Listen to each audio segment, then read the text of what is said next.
Ladies and gentlemen, welcome back to the Talk with AVC. We are here for the second semester season. I don't know if you can tell, I'm a little bit under the weather. I have a bit of a sinus thing, so if I stop or I sound a little funny, that's why. But we have a lot to talk about.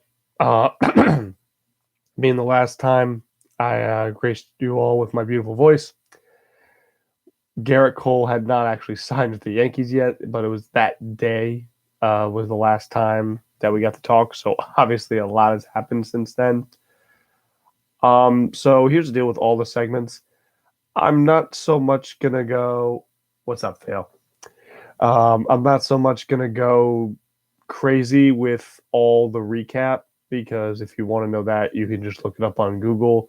I'm going to go more into an analysis of the big things I want to talk about. So it's the baseball segment, so we'll start with the Yankees. Obviously, the Garrett Cole signing was a big win. Cashman finally spent the big bucks to get the big guy on the front end of the pitching staff. And, I think it's very important. We really needed that ace heading into next season, and it makes the Yankees the instant favorites, especially because of another trade that I'll talk about later. Unfortunately, this was a bit hampered by James Paxton getting hurt. But it does give a good opportunity for Jordan Montgomery, who I always thought should be the fifth starter, hopefully in this season anyway. They're going to have to keep J.A. Happ now for at least a while until Paxton comes back. So that's, I guess, unfortunate. But I mean, what are you going to do? So, the outfield is looking. It doesn't look like Stanton or it doesn't look like Frazier and Andujar are getting dumped anytime soon, more so because they might need them in the outfield. And I know it sounds weird to Andujar in the outfield, but that is the plan for spring training, as pitchers and catchers report in 5 days, is to have Andujar try to play some third, first, and left. Basically, since he can't play third, maybe stick him somewhere else. Maybe he can play some decent defense. So moving into other aspects of baseball, obviously we have. Let's start actually with the whole cheating scandal thing. So, this has been beaten into your minds probably enough over the last month and a half. But I'm just going to give a quick recap of all the most pertinent information. Basically, the GM said that it was a player and coach run thing. That's a load of crap. That's ridiculous.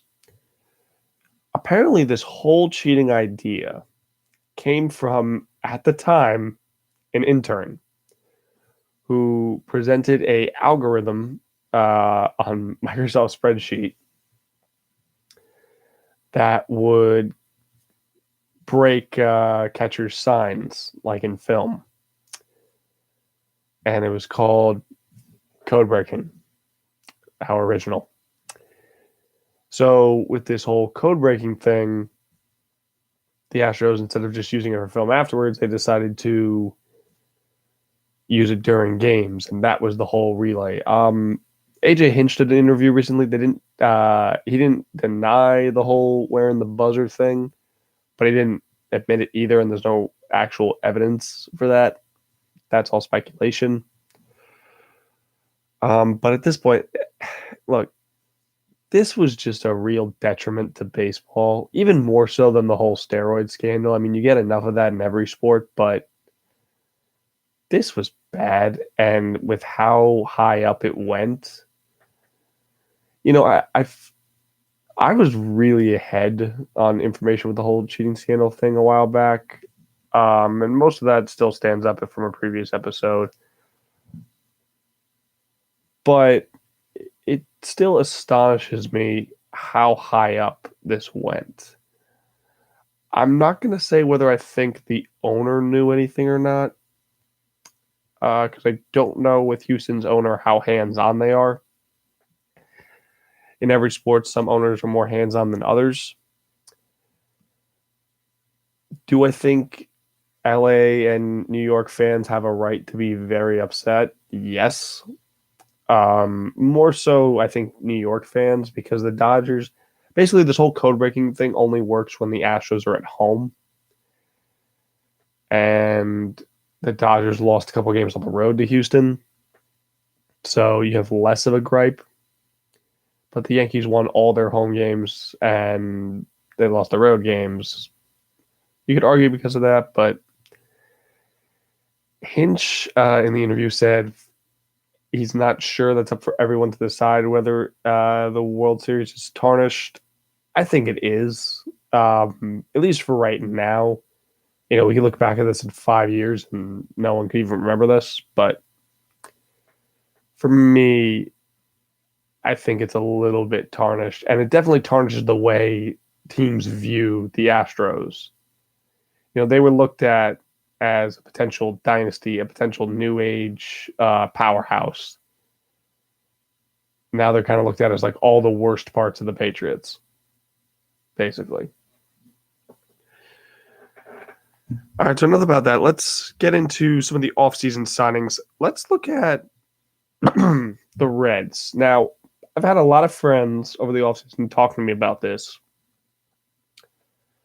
Calling Reds future NL Central champs, a potential dark horse for the World Series.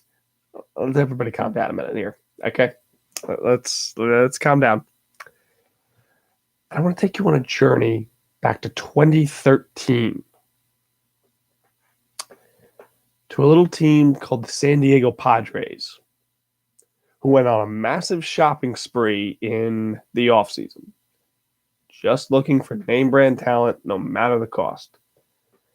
They signed Matt Kemp, Craig Kimbrell, Will Middlebrooks,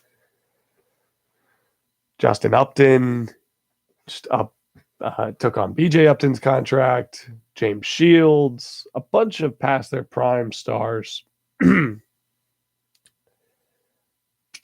Basically because they were tired of mediocrity. And what did they end up getting out of it? The same mediocrity they'd been dealing with for the past, ever. So my point being that just jacking up your roster in free agency doesn't always work, and it doesn't mean much of anything to me. So let's take a look at what they did, shall we? The Reds ownership is clearly tired of not being able to compete. So let's see what they got. So they signed Mike Moustakas to about $64 million to, I would imagine, play second base. So that would mean Scooter Gennett, he was traded actually, so never mind with that. So that would mean that the infield would be, I'd imagine Moustakas at second, Peraza at shortstop, Suarez at third, and Votto at first. Then you got Castellanos, who I'd imagine is playing left. He's a guy who can play a bunch of positions, but isn't really good at any of them in terms of defense. He's a great hitter, but him in the National League just doesn't make sense to me. Just would never want to put him in the field. I don't even know who their center fielder is, and then I'm guessing Arsenio Aquino's is the right fielder. Don't give me he's a future superstar. His hype was fueled by an insane run that he will never repeat. Like, he had a week or two of insane hitting that cooled down immediately after that. And then we get to the biggest thing, and you can compare this to the Padres, and you can compare this to I'm comparing this to the Padres more so because their defensive metrics make no sense to me. But then I'm also going to compare it to last year's Phillies, where you spend all this money on your lineup, but you forget about the pitching. That has to be the most important thing in baseball when you're jacking up in free agency. You cannot forget about the pitching. And the Reds forgot about the pitching. Yeah, they really did. So you look at the Reds, their rotation, their top rotation arm includes a Sonny Gray, who came off one All-Star season in Cincy, a Trevor Bauer, who looked so bad on the other side of Ohio and is becoming a little bit of a drama queen, And the back end of the bullpen is anchored by Raisel Iglesias, who is a closer who cannot close games. Pardon my skepticism as to why I'm not ready to hail this team as a future champion of its division. So then let's move to some of the other big signings. Don't know if I covered Hinju Rio. I don't think it happened yet. I probably said Rendon to the Angels and Strasburg back to the Nationals, but we'll say that anyway. But Hinju Rio to the Blue Jays. This is an interesting sign for the Blue Jays. I would watch out for them. They could be a dark horse wild card team this year if their young talent kind of busts through and their pitching holds up. We're going to move to the Diamondbacks, though, who have been, quite honestly, the strangest team in baseball. Because ownership has got to hate their roster, because every time they're trying to blow it up, they're trying to blow it up and rebuild, and their roster just keeps finding ways to win. So now it kind of seems like they're like, all right, you know what, screw it. Our roster's going to win. Let's try to win. So they made a trade recently for Starling Marte, who was kind of like the last big piece of that old Pirates team from the wild card days. It seems so long ago now. So I've never been a huge Starling Marte fan. I don't think he was ever the same after the PED suspension. You know, before that he was really good, but after that he just kind of, you know, he's lost a little bit of his speed recently. He's still fast, but he's lost a bit. He kind of seemed like an Andrew McCutchen clone to me that was less of a good hitter. That was kind of always my view of him. The guy was never great at hitting against lefties, so good luck in that division. You know, he's got a good glove, he's a good contact bat, and he's got some power against righties, but I don't think he's a huge difference maker. I think Cantrell Marte, who is already on Arizona, is a bit of a better player. The Diamondbacks, again, I'd keep them in the wild card range. I don't think they have the pitching yet to really make a run, especially with the Dodgers in the division, but they're a team you can keep an eye on. They should be at least fun to watch. And now we are going to move to the biggest piece of this offseason so far, which only happened a little while ago. It's finally finalized. It's the trade of Mookie Betts from the Red Sox to the Dodgers it was Mookie Betts and David Price to the Dodgers for Alex Verdugo and I believe a prospect or so.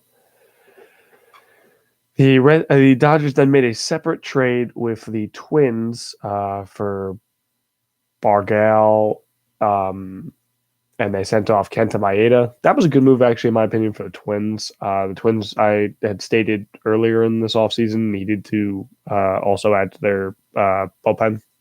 I don't know if I covered it with the Twins, but they signed Josh Donaldson to a $94 million deal. Not a bad thing, in my opinion, because I'm a Donaldson fan, but signing him that late into his years when he's already a little injury prone and you're not getting 2015 Donaldson. You're not getting MVP Donaldson. You're getting a solid number 5 bat probably in that lineup. My opinion, they're definitely planning on losing somebody. But that was a good move by Twins to bolster with a young pitcher like Maeda. There had been previously reported that the Dodgers had dealt Jock Peterson to the Angels as part of this trade. That fell through after the Red Sox wanted to rework the trade. Something with physicals, probably trying to get a little bit more money out of the deal, which I'm pretty sure they ended up getting. Or the MLBPA just got kind of annoyed about it after a while. So what do I make of this trade? Well,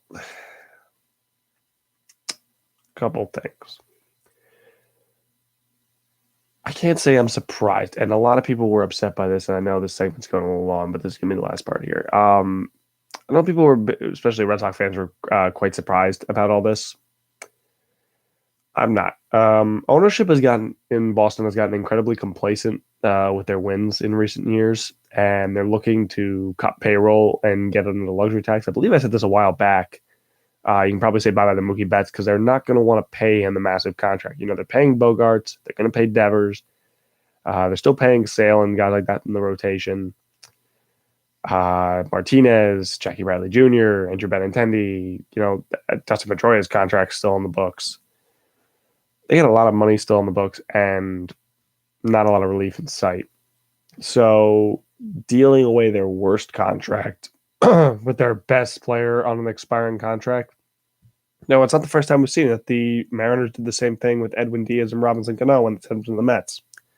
It's not an uncommon thing in baseball. Sometimes owners just want to cut payroll, and this will come into a thing I'll talk about probably in my third segment, is that, look, just because an ownership can spend the money doesn't mean they necessarily want to. That's kind of just the biggest thing over here. The Dodgers, they get their biggest guy. They get a big star they wanted. They can finally take AJ Pollock out of center field. Thank God for them. But it's World Series or bust for the Dodgers. I think we all knew that. Alex Verdugo's a nice piece. He just seems to me like Andrew Benintendi with a better glove. That's pretty much what he seems to me. Maybe worse glove. I don't even know. But he's a solid left-handed hitter who, okay, he's fine. He's not their top young guy, but he's solid. All right, that's going to do it. Apologies for this MLB segment being a little bit long, but as I said, there was a lot to cover, and we needed a big recap since I haven't been here. Obviously, been here for a while. Don't worry. In the next segment, we're actually going to move into the NFL in the next segment because I'll explain when we get there. But we're going to rework the segments a little bit now that college football's over. So thank you guys very much for watching this MLB segment of the Talk with AVC. I will see you guys in the next segment, which we will cover the NFL.